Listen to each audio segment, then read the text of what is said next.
অষ্টম শ্রেণীর ছাত্রছাত্রীরা, তোমরা তোমাদের প্রথম ইউনিট টেস্টের জন্য ইতিহাসের প্রশ্নমান 3-এর এই প্রশ্নগুলো অতি অবশ্যই করে রাখবে। দেখে নাও প্রশ্নগুলো। ফারুক সিয়ারের ফরমান কি? এই ফরমানের গুরুত্ব কি? টিকা লেখো পিটের ভারত শাসন আইন। ভারতের শিক্ষা বিস্তারে খ্রিস্টান মিশনারিদের অবদান লেখো। টিকা লেখো উডের ডেসপ্যাচ। দেওয়ানি লাভের গুরুত্ব লেখো। লর্ড উইলিয়াম বেন্টিকের শাসন সংস্কারগুলি কি কি? এশিয়াটিক সোসাইটির প্রতিষ্ঠার উদ্দেশ্যগুলি লেখো। 1773 খ্রিস্টাব্দে রেগুলেটিং অ্যাক্ট প্রবর্তনের উদ্দেশ্য কী ছিল? দ্বৈত শাসন ব্যবস্থা সম্পর্কে লেখো। টিকা লেখো অধীনতামূলক মৃত্যুনীতি।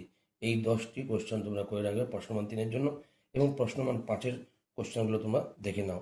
1. পলাশী যুদ্ধের কারণ ও ফলাফল আলোচনা করো। 2. মুঘল সাম্রাজ্যের পতনের কারণগুলি কী ছিল? 3. বক্সার যুদ্ধের কারণ ও ফলাফল আলোচনা করো। 4. কোম্পানির আমলে পুলিশি ব্যবস্থা কেমন ছিল? এবং 5. ভারতের পাশ্চাত্য শিক্ষা বিস্তারে ব্যাপটিস্ট মিশনের ভূমিকা লেখো। ভিডিওটি ভালো লাগলে অবশ্যই লাইক, কমেন্ট, শেয়ার করবে এবং চ্যানেলটিকে সাবস্ক্রাইব করে আমার পাশে থাকবে।